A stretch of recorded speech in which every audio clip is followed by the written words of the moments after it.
Welcome to the marvelous land of Oz. I'm Mardell, reading Ozma of Oz by L. Frank Baum.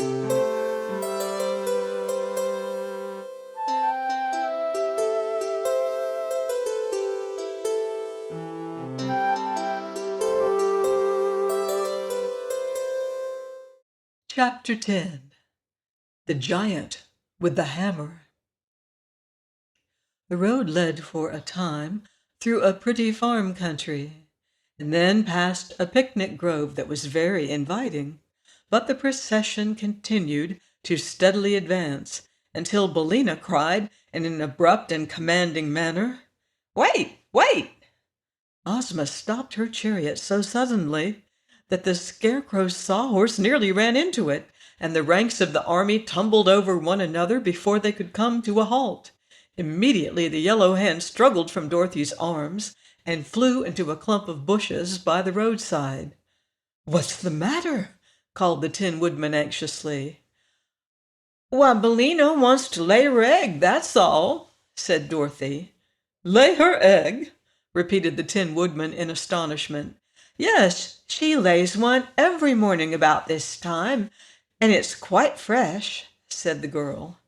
"But does your foolish old hen suppose that this entire cavalcade, which is bound on an important adventure, is going to stand still while she lays her egg?"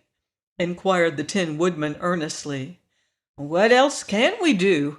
asked the girl. "It's a habit of Billina's. She can't break herself of it." "Then she must hurry up," said the Tin Woodman impatiently. "No, no!" exclaimed the Scarecrow. "If she hurries, she may lay scrambled eggs."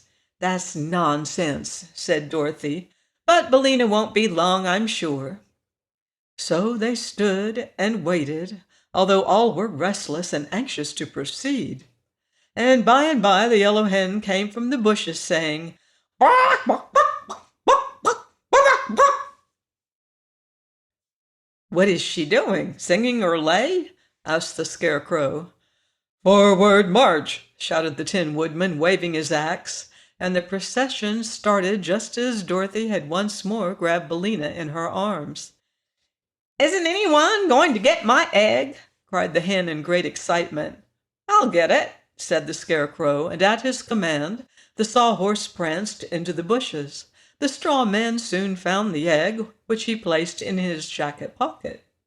The cavalcade, having moved rapidly on, was even then far in advance, but it did not take the Sawhorse long to catch up with it, and presently the Scarecrow was riding in his accustomed place behind Ozma's chariot.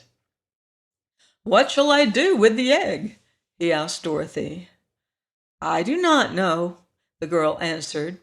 "Perhaps the hungry tiger would like it."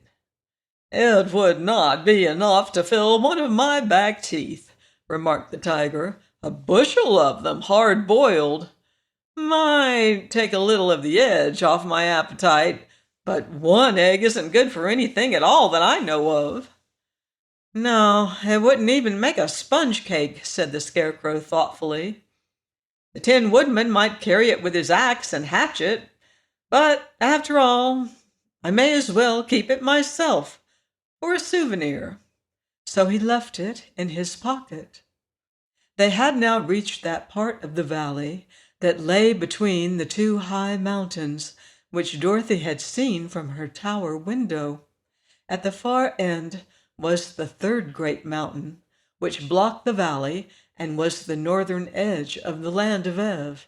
It was underneath this mountain that the Nome King's palace was said to be. But it would be some time before they reached that place. The path was becoming rocky and difficult for the wheels of the chariot to pass over, and presently a deep gulf appeared at their feet, which was too wide for them to leap. So Ozma took a small square of green cloth from her pocket and threw it upon the ground. At once it became the magic carpet and unrolled itself far enough for all the cavalcade to walk upon.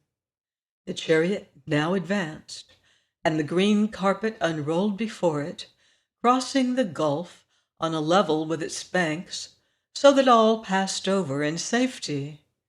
"That's easy enough," said the Scarecrow. "I wonder what will happen next." He was not long in making the discovery, for the sides of the mountain came closer together until finally there was but a narrow path between them, along which Ozma and her party were forced to pass in single file. They now heard a low and deep thump, thump, thump, which echoed throughout the valley and seemed to grow louder as they advanced. Then, turning a corner of rock, they saw before them a huge form which towered above the path for more than 100 feet. The form was that of a gigantic man built out of plates of cast iron, and it stood with one foot on either side of the narrow road, and swung over its right shoulder an immense iron mallet, with which it constantly pounded the earth. These resounding blows explained the thumping sounds they had heard, for the mallet was much bigger than a barrel, and where it struck the path between the rocky sides of the mountain, it filled all the space through which our travelers would be obliged to pass. Of course, they at once halted, a safe distance away from the terrible iron mallet. The magic carpet would do them no good in this case, for it was only meant to protect them from any dangers upon the ground beneath their feet, and not from dangers that appeared in the air above them. "Wow," said the Cowardly Lion with a shudder. "It makes me dreadfully nervous to see that big hammer pounding so near my head. One blow would crush me into a doormat." "The Iron Giant is a fine fellow," said Tik-Tok, "and works as steadily as a clock. He was made for the Nome King by Smith and Tinker, who made me, and his duty is to keep folks from finding the underground palace. Is he not a great work of art?" "Can he think and speak as you do?" asked Ozma, regarding the giant with wondering eyes. "No," replied the machine. "He is only made to pound the road, and has no thinking or speaking attachment. But he pounds very well, I think." "Too well," observed the Scarecrow. "He's keeping us from going farther. Is there no way to stop his machinery?" "Only the Nome King, who has the key, can do that," answered Tik-Tok. "Then," said Dorothy anxiously, "what shall we do?" "Excuse me for a few minutes," said the Scarecrow, "and I will think it over." He retired then to a position in the rear, where he turned his painted face to the rocks and began to think. Meantime, the giant continued to raise his iron mallet high in the air and to strike the path terrific blows that echoed through the mountains like the roar of a cannon. Each time the mallet lifted, however, there was a moment when the path beneath the monster was free, and perhaps the Scarecrow had noticed this, for when he came back to the others, he said, "The matter is a very simple one after all. We have but to run under the hammer, one at a time, when it is lifted, and pass to the other side before it falls again." "It will require quick work if we escape the blow," said the Tin Woodman with a shake of his head. "But it really seems the only thing to be done. Who will make the first attempt?" They looked at one another hesitatingly for a moment. Then the Cowardly Lion, who was trembling like a leaf in the wind, said to them, "I suppose the head of the procession must go first, and that's me. But I'm terribly afraid of the big hammer." "What will become of me?" asked Ozma. "You might rush under the hammer yourself, But the chariot would surely be crushed.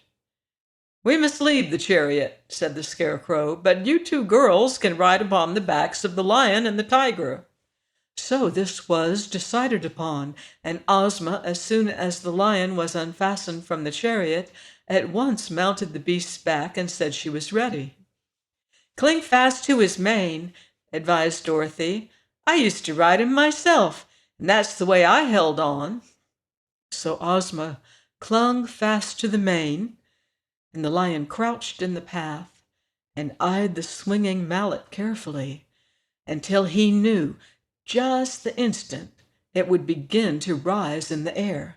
Then, before anyone thought he was ready, he made a sudden leap straight between the iron giant's legs, and before the mallet struck the ground again, the lion and Ozma were safe on the other side. The tiger went next. Dorothy sat upon his back and locked her arms around his striped neck, for he had no mane to cling to. He made the leap straight and true as an arrow from a bow, and ere Dorothy realized it, she was out of danger and standing by Ozma's side. Now came the Scarecrow on the Sawhorse, and while they made the dash in safety, they were within a hair's breadth of being caught by the descending hammer. Tick-Tock walked up to the very edge of the spot the hammer struck, and as it was raised for the next blow, he calmly stepped forward and escaped its descent. That was an idea for the Tin Woodman to follow, and he also crossed in safety while the great hammer was in the air. But when it came to the 26 officers and the private, their knees were so weak that they could not walk a step. "In battle, we are wonderfully courageous," said one of the generals, "and our foes find us very terrible to face.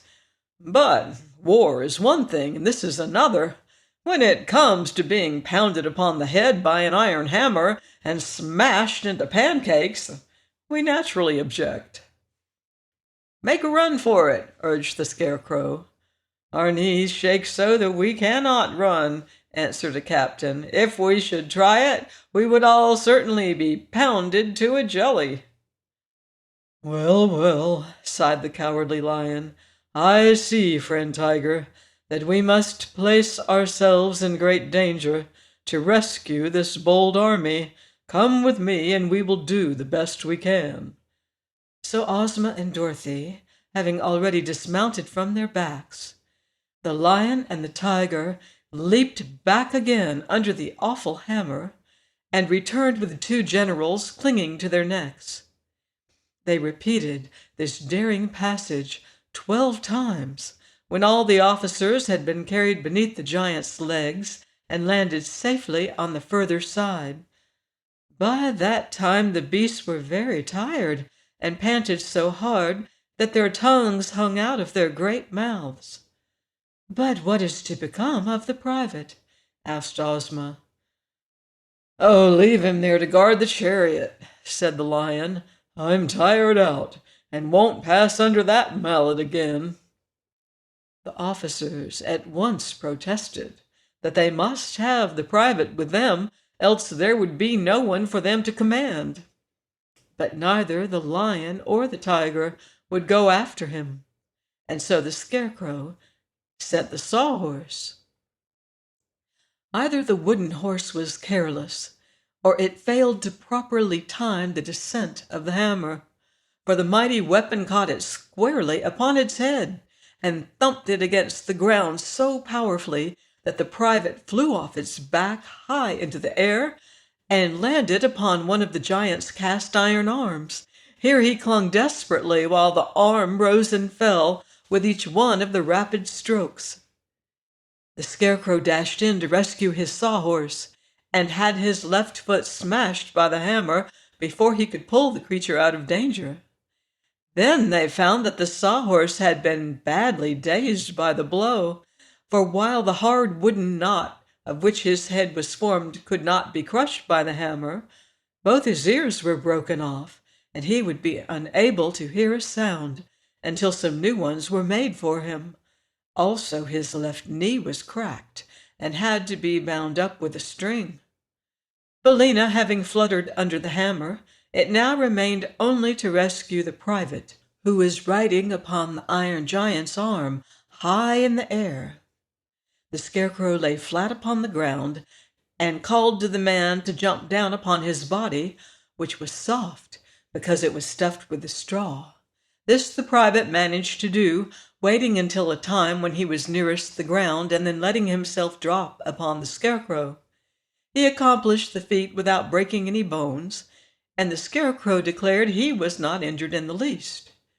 Therefore, the Tin Woodman having by this time fitted new ears to the sawhorse, the entire party proceeded upon its way, leaving the giant to pound the path behind them. Please join me next week for more magical adventure on the marvelous land of Oz. Goodbye for now. See you in Oz.